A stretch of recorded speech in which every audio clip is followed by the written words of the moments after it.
All right. Good evening, everybody. Welcome to our day 3 of the 5-day challenge. We are halfway through the week. Thank you guys for being sticking around for the last couple of days. You're here for another day to learn something brand new. On night 1, we talked about what is blockchain technology. On last night, night 2, we talked about what is Bitcoin. And tonight we're going to be talking about like that mysterious figure behind me. Who is Satoshi Nakamoto? So go ahead and type your name in the chat box where you're listening in from. I am also streaming live on YouTube. So if you're on YouTube, feel free to also type your name so I can recognize you. So I see we have Miss Marnita Casa on the line and Crazy Carla, Demetrius Turner, Doreen, Elton, Fetty's Galaxy S10, Gina Mohammed, I see you, Jacqueline Briggs, Judy Enden from Toronto, Liz Z. Wright, Loretta Winder, Nathan Hansbarger, Prelvis, Lofties, who is the man of the hour for us tonight, Miss Rita Broussard from San Diego. I see the right choice for me. Also, Van Hairston. Good evening, good evening, good evening. And those of you on YouTube, I see you, Catherine Clement. Hello, hello. So this is our night 3. We're going to go ahead and get started. And we had a 2-month off hiatus of our 5-day challenge. So I'm glad to be back. But it's even more than that. This month's theme has been back to the basics. So it's been maybe a year or more since we've done this lessons from Bitcoin 101. Normally, I'm going off into DeFi, NFT, Metaverse, but this week we're going back to the basics. So tonight we're going to be talking about who is Satoshi Nakamoto, and tomorrow night we're going to be talking about wallets. Where do I buy Bitcoin? What wallets can I use? How to use Coinbase? So we're going to cover that tomorrow night. So without further ado, before we get started, I want to introduce you guys to a gentleman that I have a lot of respect for. This gentleman has been a part of our community literally from the beginning. I got to go back. He could tell you, I don't know, 2017, 2018, somewhere around those days when I was doing crypto talks 2, 3 times a day. I had early morning crypto talks, I had late night crypto talks, and people keep wanting me to bring the late night crypto talks back. But in those early days of crypto, this gentleman has not only learned about crypto, but applied it and was able to walk off his job because of it. He is a pillar of the ILCA community. We've traveled to, I don't know, 4 or 5 cities together already around the country. We've got more coming up in the future. So I want to give it up to one of our leaders in the ILCA community to share his story with you guys on why he decided to look at crypto, why he believes crypto education is so important, and where he thinks this is going in the future. So give it up for brother Prelvis Lofties. Oh, there you go.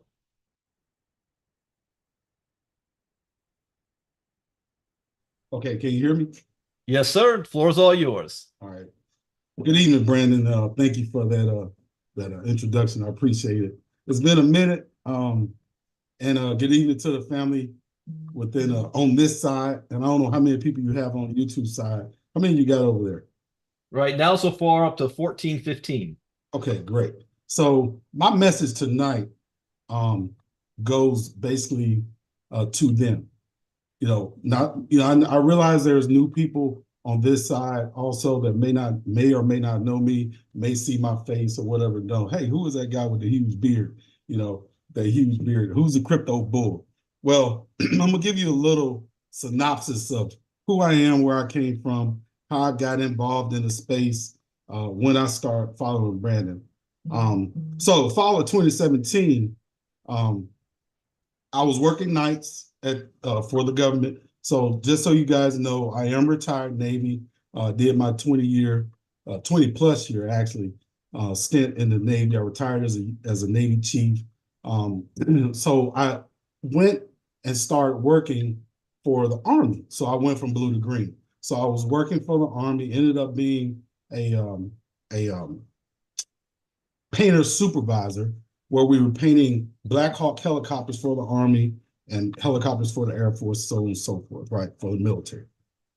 So I was working nights, and with me working nights, I had a really good trained crew where I was able, they allowed me to do to do whatever I wanted to. It wasn't that many eyes on us. So I was able to start. I ran across Bitcoin and Ethereum.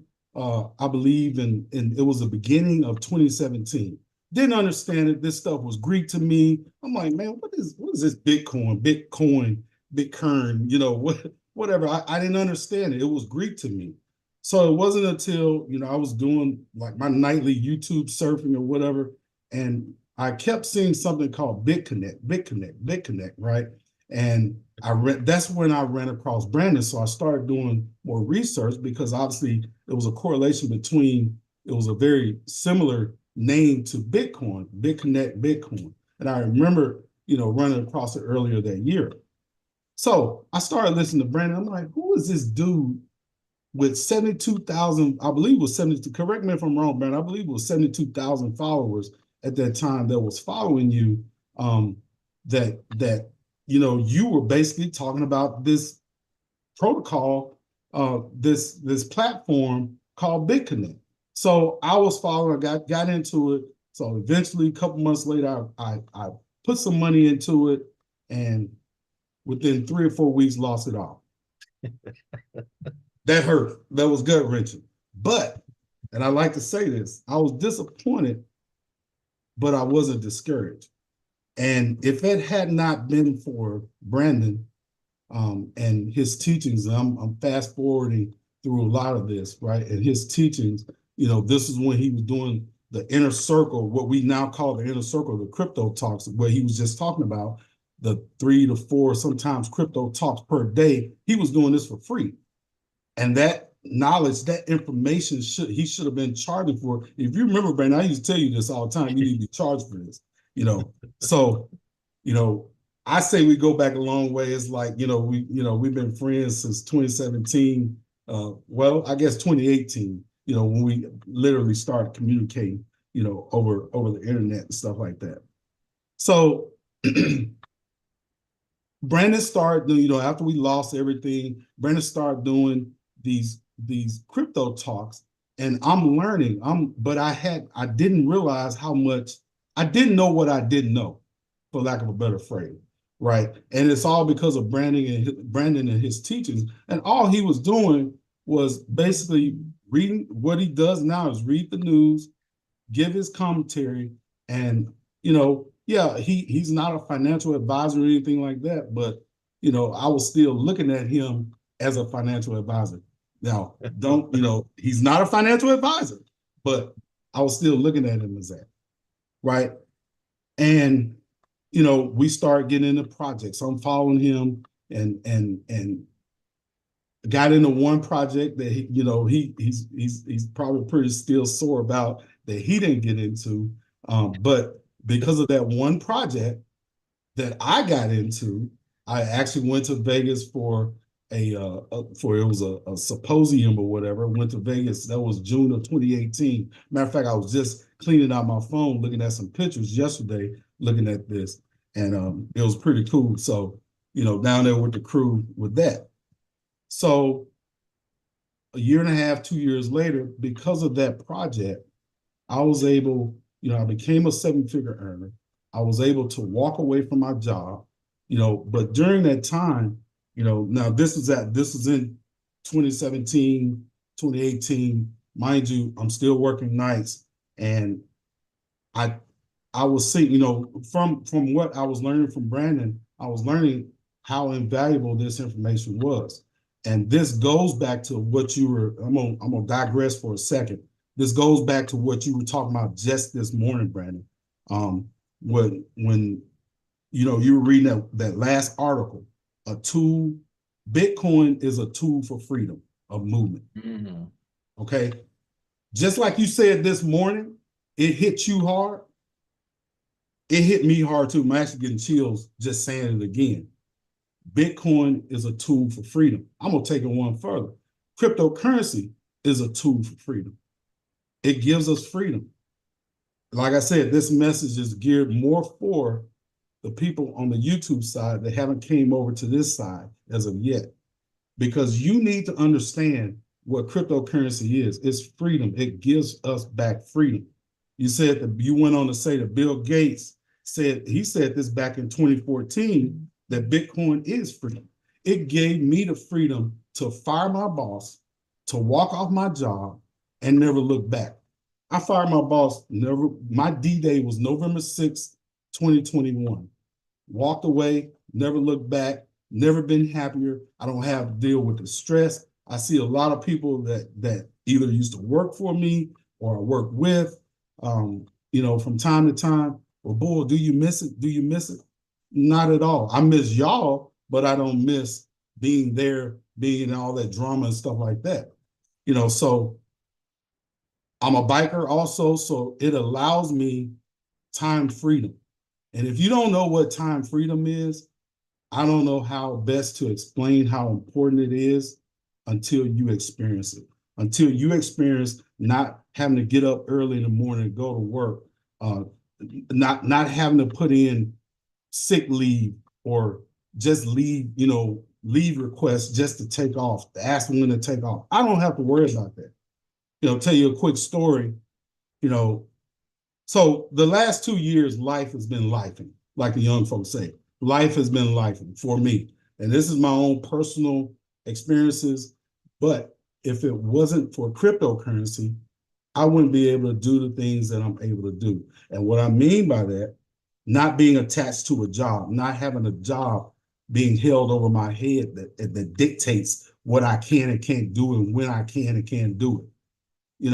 So November 6th, 2021, I walked off my job because of cryptocurrency and never looked back, haven't looked back since. And it's because of that, anytime, there's a death that may happen, or I want to ride out on a motorcycle, a club trip or whatever, which is very often. I'm very active in my MC. So I love riding. I love, popping these state lines and doing what I do. It's because of cryptocurrency that I'm able to do that I'm able to do. So during that time, 2018, 2019, actually 2019, I remember Brandon saying one time, get you an accountability buddy, get a mentor, he doesn't have to be your only mentor, right? And that's one of the things I did. Well, came across this other gentleman. A lot of us in the community know him well. He spoke on here before, James R. Davis Sr. Well, James R. Davis, I was able to connect with him, and he, so I had already went through the iCoin Pro, learned the basics of trading and stuff like that. Now that's a skill that once you learn it, no one can ever take it away from you, right? So learn that, and then it got dirty. When I say dirty, I'd say dirty in a good way. It got grimy. So now, I was so obsessed with the crypto space that I would stay up till 3, 4. I'm sitting right in front of my mirror, of my window right now, and the sun would be, piercing me in the face because I pulled all-nighters, and I was used to working nights anyway, but I would pull all-nighters, just from being, just for me watching the market, because once you get into it, it's so captivating. Well, then I've experienced death. I went home just last year for a motorcycle event in Memphis. Home is Memphis. Went home, and while I was there, my mom had a car accident. While the second day I was there, and she's okay, she's fine and stuff like that. But I went home, and my friends that went with me had to leave on that Sunday. Well, guess what? Because of cryptocurrency and because of the fact that I'm not attached to a job, I didn't have to leave. So I stayed there and helped out my mom and dad, with all the insurance claims and all that, the wreckage and stuff like that. So I stayed there until that following Friday. But if it had not been for cryptocurrency, I would not be able to do that, right? So here I am now. I'm dealing with some other things. I'm not saying this stuff for pity party, for a pity party peanut gallery or anything like that. I'm saying this because of how important cryptocurrency, like I just said, it gives you freedom of movement. Nothing is hindering me. The only thing that hinders me now is a conflict, say a conflict in my scheduling. I may have something else planned and something else may come up, but I deal with that accordingly. So I want everybody on the other side, on the YouTube side, to please understand what this community offers. It's just like what Herschel was saying, last or night before last. Projects don't have to, well, actually Brandon was saying this too. Projects don't have to come from just him. They're coming from the community. They're coming from all of us. I presented projects to the community before. I've presented or introduced different coins and tokens. We truly are a community that all pulls together in the same direction for the same purpose. You may be in this by yourself, but you're not by yourself. That's what you need to understand. I need everybody to understand that and take hold of that. And remember, cryptocurrency is freedom of movement. It allowed me to move, and now I'm at the point where I may set a weekly trade because with the projects that I'm involved in, I'm still making money every day. Whether I choose to get up and look at the market or not, whether I choose to get up and look at my wallets or not. Mainly, I'm gonna be honest with you, the only time I look at my wallets and my online wallets is when I'm dumping them out, when I'm putting them in my cold storage, So I may do that once every 2 weeks or something like that. But now I'm dealing with my mom. My mom has early onset Alzheimer's and dementia. So now I know I'm going to end up having to go home here pretty soon and deal with that and help my brother out, possibly even move them out of the place where they live. But I know because of cryptocurrency and because of the freedom that cryptocurrency provides me, I'm able to do that. I'm not tied here because of a job or anything like that. So with that being said, I don't know, I hope I answered. Did I answer all your questions, B, or? Yes, you did, brother. You showed everybody why you got into crypto, what it's done for you. But again, I want you to end with this by letting everybody know why education is so important moving forward. So I'm glad you mentioned that because that's one of the main rules that I got it right here in front of me too. That's one of the rules that you teach all the time. That's rule number one. Education is key. Education is everything. So the reason why education is so important with moving forward, for those of you that don't know how to maneuver in and out of the space, that don't know how to set up a wallet, that don't know how to vet a project or a program that's something that's out there that's brand new. Education is so important. If you don't know how to read the charts and understand what the charts are doing, how they're trending, when's a good time to buy, when's a good time to sell, how to ladder in and ladder out. Education is so important that without the education, you won't be able to have that, what we just talked about earlier, that freedom of movement. If you don't have that education, you won't ever accomplish that freedom to move freely. Okay? So I hope I brought the message home. I hope I was able to maybe bring a few people over from the YouTube side over to this side and understand how important this side is. And, like I said earlier, I can't stress this fact enough that you may get into this by yourself, but you're not by yourself. You can call on anyone in the community, myself, Brandon, Marnita, especially Marnita, Herschel, anyone within, and even Leonard. Leonard, I've watched his growth. I've said, many, many times before, Marnita, oh my God. I remember the first time I heard Marnita's voice, that little quiet, shy, timid voice. And now look at her. She's a fireball bouncing off, just ricocheting off the walls. If you ever spend any time with Marnita, she has a personality that's bigger than life. And I know those of you who have spent time with her can obviously agree with that. Anyway, I'm gonna leave it right there, B, because I got the gift of gab. So I'm gonna All stop. right. Thank you, brother Lofties. Everybody give it up for Provis. I mean, as I tell you guys, ILCA is not about me. It's not about Marnita. It's about the community, all of you guys. And I love seeing all of yours growth from beginning to now, even from when Provis first was learning about crypto to walking off his job because of crypto, and him using his own education to take advantage of an opportunity that I said no to. And I said no to it, not because I didn't think it was a good opportunity, but I was in my own feelings and emotions and other things that I let get in the way.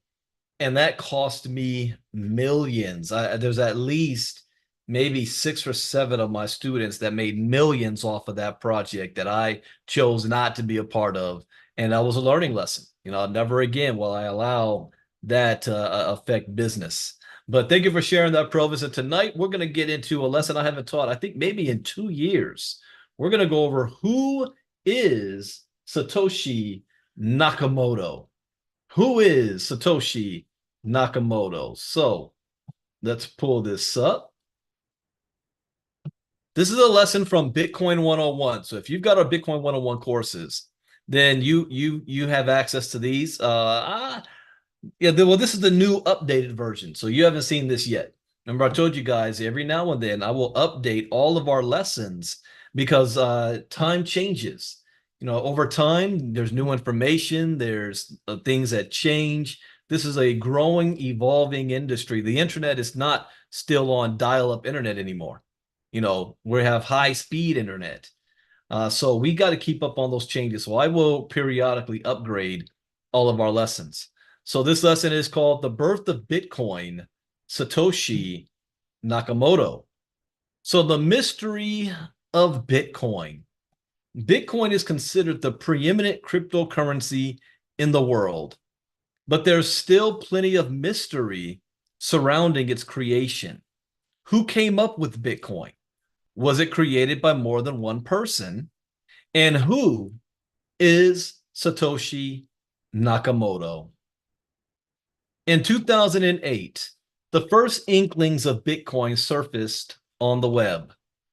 In August 2008, the domain name bitcoin.org was quietly registered online. 2 months later, a paper entitled Bitcoin, a peer-to-peer electronic cash system, was passed around a cryptography mailing list. Now, who else knows what happened in 2008 in the world, in the financial market, especially starting in America? So that same year, whether coincidence or not, Bitcoin and Satoshi Nakamoto popped up. How many of you have read the Bitcoin white paper? And as I said last night, if you're part of our community, it is mandatory that you at least read the Bitcoin white paper for yourself. And for those of you who don't like to read, I recorded myself reading it and I uploaded it on YouTube. So you can go to YouTube, type in Bitcoin white paper Brandon Ivey, and that recording will pop up that you can listen to anytime you want to.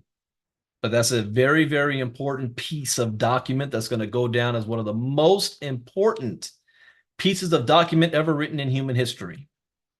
The paper is the first instance of the mysterious figure Satoshi Nakamoto's appearance on the web and permanently links the name Satoshi Nakamoto to the cryptocurrency. On January 3rd, 2009, 3,000 lines of code spell out the beginning of Bitcoin. I remember that era, not because of Bitcoin, but because I was laid off from my job at the end of that month, January 2009, because of the financial collapse of 2008. And it was at that time that I made the decision to really come back to direct sales and network marketing hard. And then it was 3 years later, I was able to walk off my job and retire from corporate America. But so I remember this era, this time. Bitcoin runs through an autonomous software program that is mined by people seeking Bitcoin in a lottery-based system. Over the course of the next 120 years, a total of 21 million coins will be released. Just over 19 million Bitcoin exist today. 2010, Bitcoin slowly started to become a viable currency because remember when Bitcoin first came out, it was worth less than penny at the time. In 2010, a handful of merchants started accepting Bitcoin in lieu of established currencies. One of the first tangible items ever purchased with the cryptocurrency was a pizza. We call that Bitcoin Day. Today, the amount of Bitcoin used to purchase those pizzas is valued at $500 million. The cryptocurrency began attracting interest from tech elites as well. In 2012, Cameron and Tyler Winklevoss purchased $10 million worth of Bitcoin. And in less than a year, their investment had more than tripled. It's been estimated that the Winklevoss twins own 1% of all available Bitcoin. Do you know today that is now worth billions of dollars? That $10 million that they bought back in 2012? In 2011, the Silk Road launches, and it's the Bitcoin's chief form of currency for the Silk Road is Bitcoin. Bitcoin is inherently traceless, a quality that made it the ideal currency for facilitating drug trade on the burgeoning internet black market. It was the equivalent of digital cash, a self-governing system of commerce that preserved the anonymity of its owner.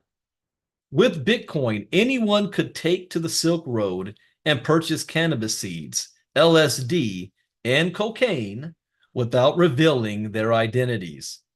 And the benefit wasn't entirely one-sided either. In some ways, the drug trafficking site legitimized Bitcoin as a means of commerce, even if it was only being used to facilitate illicit trade. Now, in 2011, Satoshi Nakamoto disappeared from the web.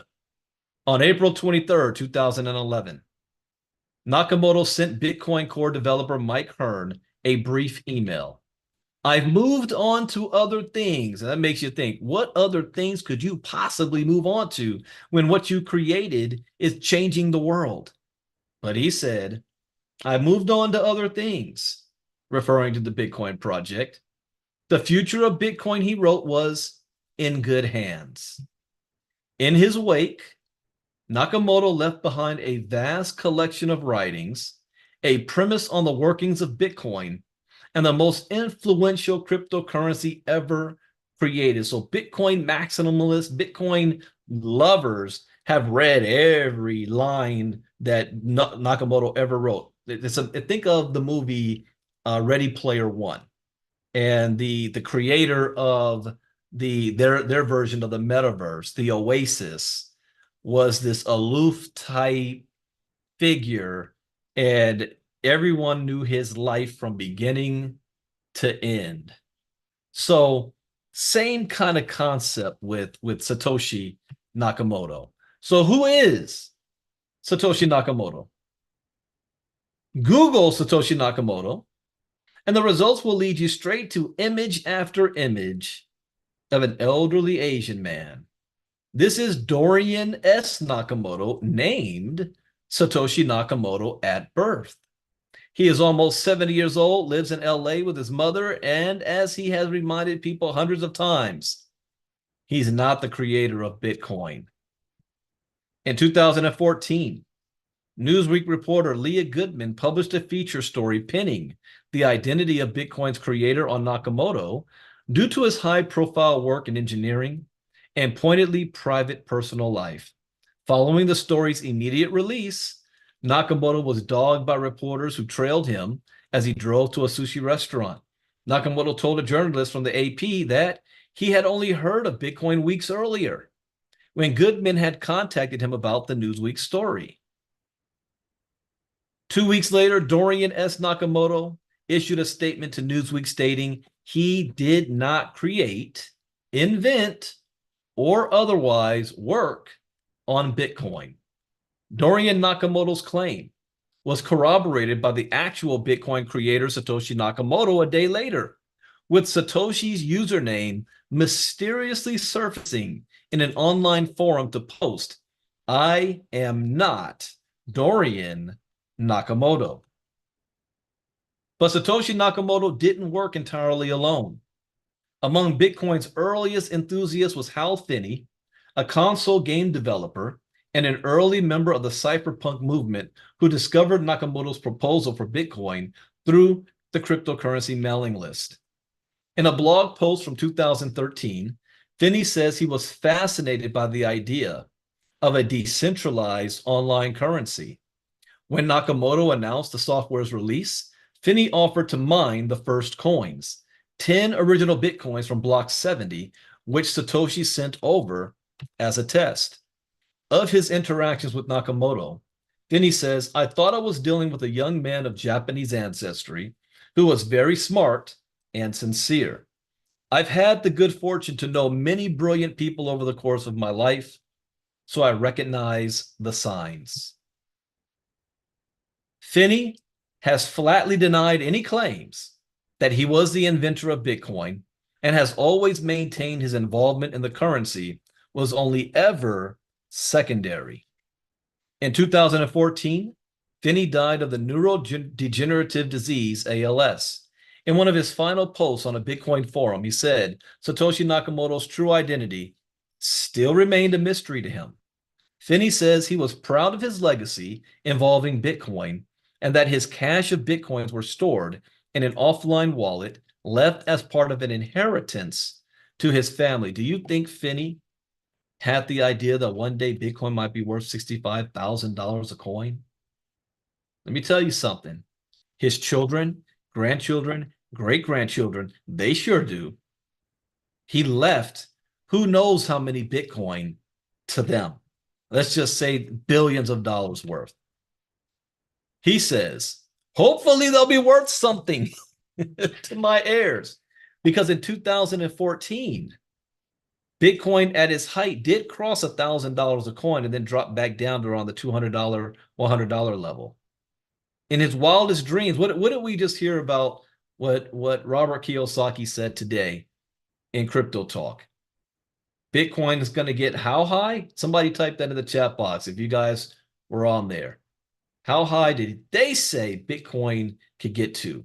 As of today, if he was told that it would reach $65,000 a coin, he'd flip out. Now, Loretta, you're partly true. That's the amount he said if Donald Trump wins the presidency. But what was said long-term value when we have a financial collapse? You guys know that number? Type that one in the chat box. Another individual by the name of Nick Szabo has been reportedly identified as Nakamoto. You guys forgot. Let me give you a hint. $10 million a coin. That's what they and multiple billionaires have said this and predicted that one day Bitcoin will be $10 million a coin. So Nick Szabo, he's been identified as Nakamoto. In the course of determining the identity of Satoshi Nakamoto, there's one person who has been thumbed again and again, hyper-secretive cryptocurrency expert Nick Szabo, who was not only fundamental to the development of Bitcoin, but also created his own cryptocurrency called BitGold in the late 90s. In 2014, a team of linguistic researchers studied Nakamoto's writings alongside those of 13 potential Bitcoin creators. The results, they said, were indisputable. The number of linguistic similarities between Szabo's writing and the Bitcoin white paper is uncanny. The researchers reported none of the other possible authors were anywhere near as good of a match. A story in the New York Times pegged Szabo as Bitcoin's creator as well. So Szabo, a staunch libertarian who has spoken publicly about the history of Bitcoin and blockchain technology, has been involved in cryptocurrency since its earliest beginnings. Szabo firmly denied these claims, both in the New York Times story and in a tweet. He says, not Satoshi, but thank you. Craig Wright. Ooh, the infamous Craig Wright. This is a person that I've always said in the history that there's only two things that scare me about crypto. That's Tether and Craig Wright. Craig Wright has now been removed from the table, and I'll explain in a moment. So Tether still scares me. But in 2016, Australian entrepreneur Craig Wright claimed to be the creator of Bitcoin and provided disputed code as proof. Bitcoin developer Gavin Anderson further corroborated Wright's gesture, saying he was 98% certain that Wright was a pseudonymous Satoshi Nakamoto. But others were quick to disagree, and Wright's claim drew fierce skepticism from the cryptocurrency community online, as well as alleged interest from the FBI. Amid the sudden influx of scrutiny, Wright deleted his post and issued a cryptic apology. "I'm sorry," he wrote. "I believe that I could put the years of anonymity and hiding behind me. But as the events of this week unfolded, and I prepared to publish the proof of access to the earliest keys, I broke. I do not have the courage." In 2020, the family of David Kleiman, who passed away in 2013, claimed that David Kleiman and Wright were close friends and co-created Bitcoin through a partnership. Craig Wright claimed to not only be Satoshi Nakamoto, but that he controls all of the Bitcoin between himself and David. At the center of the trial were 1.1 million Bitcoins worth approximately $50 billion based on current prices. These were among the first Bitcoins to be created through mining and could only be owned by a person or entity involved with the digital currency from its beginning, such as Bitcoin's creator Satoshi Nakamoto. A Florida jury found that Wright did not owe half of the 1.1 million Bitcoins to the family of David Kleiman. The jury did award $100 million in intellectual property rights to a joint venture between the two men, a fraction of what Kleiman's lawyers were asking for at trial. Okay, so first of all, about Craig Wright, he's a billionaire and he is a genius. But you know that old saying, there's a thin line between genius and crazy? He's also a drunk. And every time he gets drunk, really gets drunk, he goes online and was saying and doing stupid things. And he is the cause of Bitcoin having 2, maybe 3 major artificial dips that cost people billions of dollars. He's the reason why Bitcoin forked in the first place, from Bitcoin to Bitcoin Cash, and then Bitcoin ABC or SV.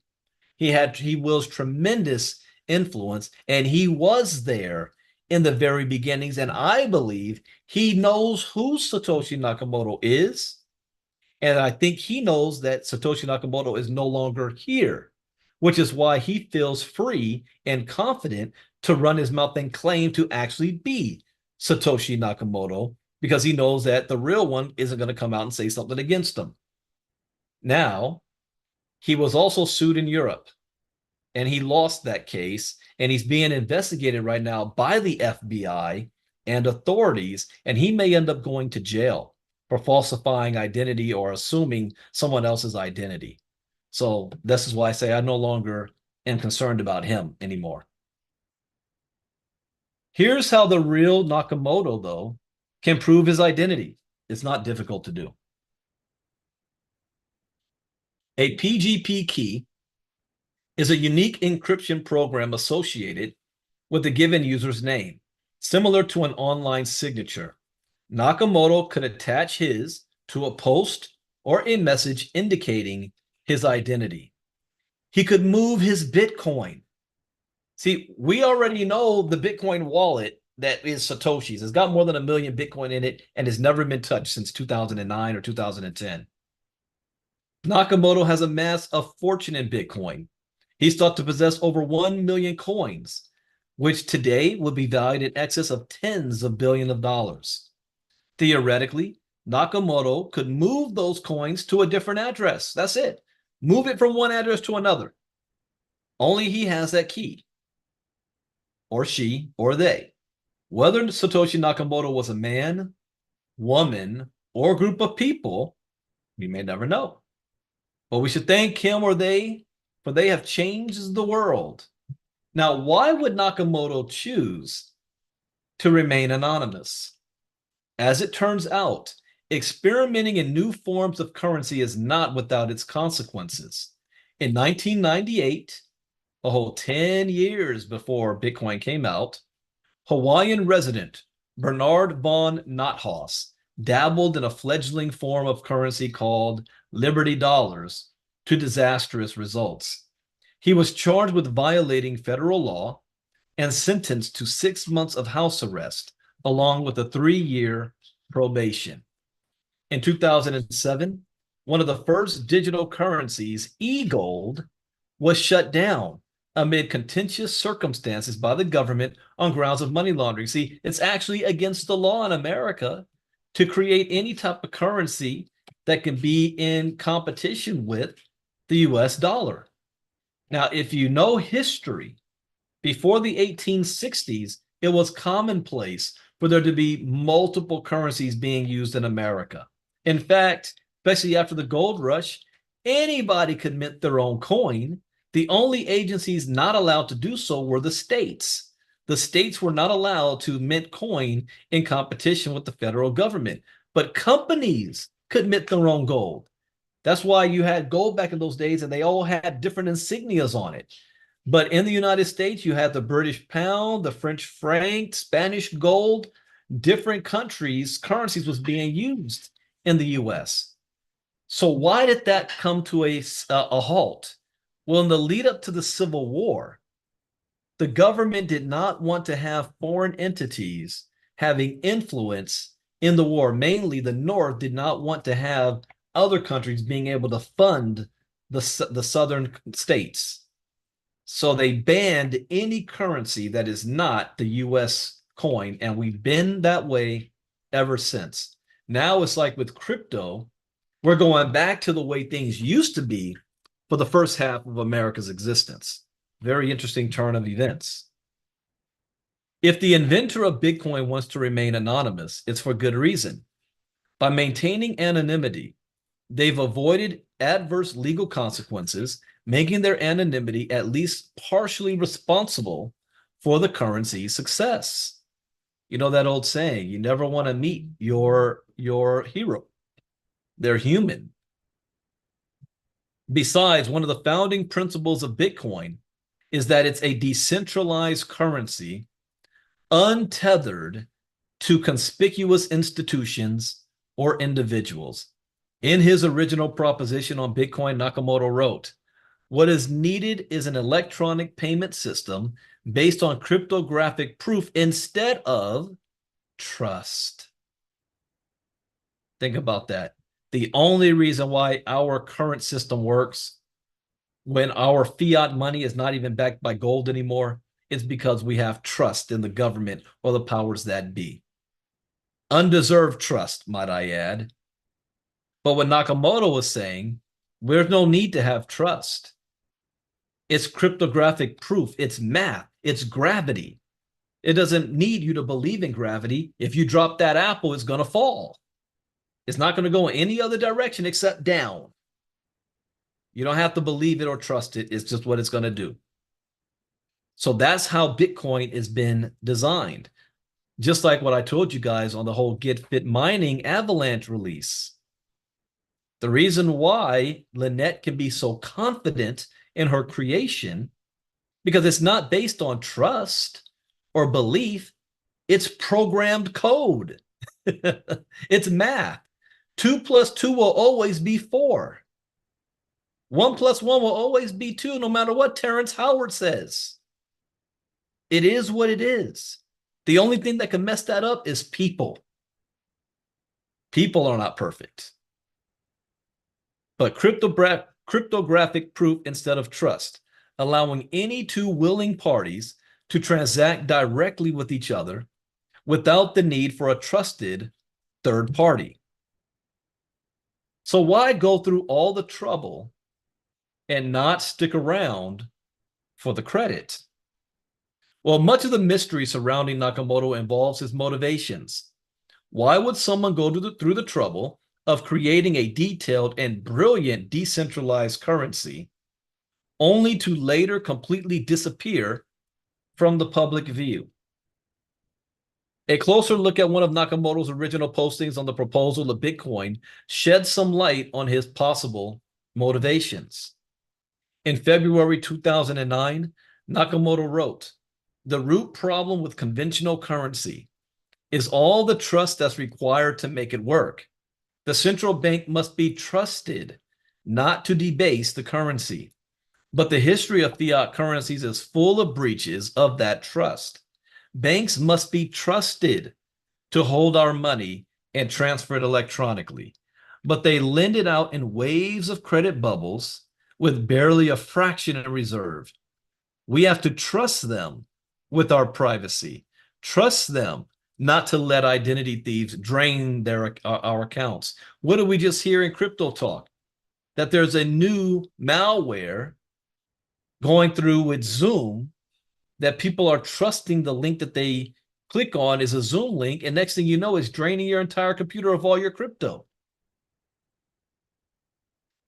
In Bitcoin forums, it's been speculated that Nakamoto might be a libertarian and hates the corrupt rich people and politicians. Other Bitcoin enthusiasts suggest the timing of Bitcoin's emergence is a clear indication of its raison d'etre. I know Judy's going to say, "You didn't say that right." Reason for being. The currency, which was created in the years following the housing bubble burst in 2007, might have invented as a means of disrupting the corrupted banking system. When banks collapse, people get hurt, economies fall, and we, the people, are all left to suffer the consequences with no support system. How many of you are still waiting to get bailed out from 2008? We never get a bailout. Owning Bitcoin and other cryptocurrencies could actually protect you from your own country's economy. Who do you trust most? Yourself or someone else? But here's what we know about Satoshi Nakamoto for sure. They're a genius. In a New York article from 2011, a top internet security researcher describes Bitcoin code as an inscrutable execution that nears perfection. Only the most paranoid, painstaking coder in the world could avoid making mistakes. They speak fluent English. Nakamoto has written extensively about Bitcoin, authoring close to 80,000 words on the subject in the course of 2 years. His work reads like that of a native English speaker. They might be British. Judging by their spelling and their use of British colloquialisms, they refer to their apartment as a flat. In America, we don't say flat, we say apartments. They call the subject math, maths with an S. We don't do that over here. It's thought that they might hail from the UK. The timing of his post seemed to indicate this fact as well. It's been pointed out that Nakamoto posted during the UK daylight hours. They might be more than one person. The foolproof brilliance of Bitcoin's code have left many wondering if it isn't the work of a team of developers. Bitcoin security researcher Dan Kaminsky says Nakamoto could be either a team of people or a genius. As a disclaimer, this information is intended for educational and training purposes only and should not be construed as investment advice. As with all financial decisions, you should contact your licensed financial advisor before investing in any financial instrument. Now, what do you guys think? Who do you think Satoshi Nakamoto is? One single person, a man, a woman, a group, an agency? In my opinion, here's what I think. I don't think Satoshi Nakamoto was one individual. I think Satoshi Nakamoto was an organization, a private, secret organization might maybe even funded by the government themselves, whether it's the US government or the British government. This was done on purpose and they released it, but it's a short, small group. And I don't want to get into conspiracy theories, you know, how they eliminate the creators of it, but I don't believe whoever created it is around anymore. And that's why Craig Wright is so confident in running his mouth today. I hope we never find out who the creator of Bitcoin is, because the moment we do, it no longer becomes about the project. It becomes about the creator. And then people are going to say, what country is he from? Is it a he or a she? Are they a Christian? Are they a Jewish? Are they Muslim? Are who do they what do they believe? Are they a Democrat? Are they a Republican? Do they support Trump? Do they support Harris? I mean, all of these things that we use to divide each other and have disagreements with, it becomes about that and no longer about what the code actually is all about. So I hope we never find out who Satoshi Nakamoto is and just thank them. Some people say they're from the future. Some future humans came back in time and created it for us. I've heard it all. I don't care at this point. Just thankful that it's out there in the open that we can take advantage of, because it, as Provis said, Bitcoin is freedom. All right, so with that, we now are going to go into Q&A. But before we go into Q&A, I got to tell everybody on YouTube, thank you guys for being with us for a third night. We will be back tomorrow night, and tomorrow night's going to be a little bit different, a little bit special. We will be covering what are wallets, how to buy Bitcoin, what is Coinbase. We will be covering that, but our special guest will be Miss Marnita Casa herself. But instead of actually, just sharing her story, she's going to be showing you guys a sneak peek of what the ILCA community tools look like behind the scenes that we've been working on. This is why I relaunched ILCA. So she's going to be showing that off, all the things that we have in our community. And there's a lot of things we've been working on. She's very proud of.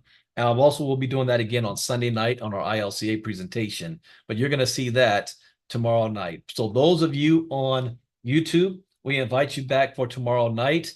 However, I have to stop the live screen, the stream, so that we can do Q&A with our VIP members that's on here with us right now. You are invited to be a VIP member to hang with the cool kids and get your questions answered. This is what separates us from just watching a YouTube video. Like Provis said, you got to have a buddy, a crypto buddy. We have a crypto community that you can be a part of, and there's no such thing as a stupid question. We all had to begin somewhere. In fact, some of the people who need this information the most is not the beginners. It's those who have already been in crypto for years, making a lot of money doing transactions that aren't crypto educated, because they're the first that's going to lose all their money. That's why I say on the Get Fit community, you guys are trying to make some money and you're getting it in crypto. You need to be educated on knowing what to do with it, how to maneuver it, how to work it. We should have 500, 1,000 people from the Get Fit community here right now. Because if you got that education, you wouldn't need to be on Zoom with Herschel for 8 hours trying to get help. Save yourself some time because you know what to do. So we invite you to be here with us tomorrow night, ilcacryptonews.com, ilcacryptonews.com to register to become a VIP member in our inner circle. So with that, I'm going to stop the live stream for YouTube. Everybody, the cool kids, wave goodbye to the YouTubers.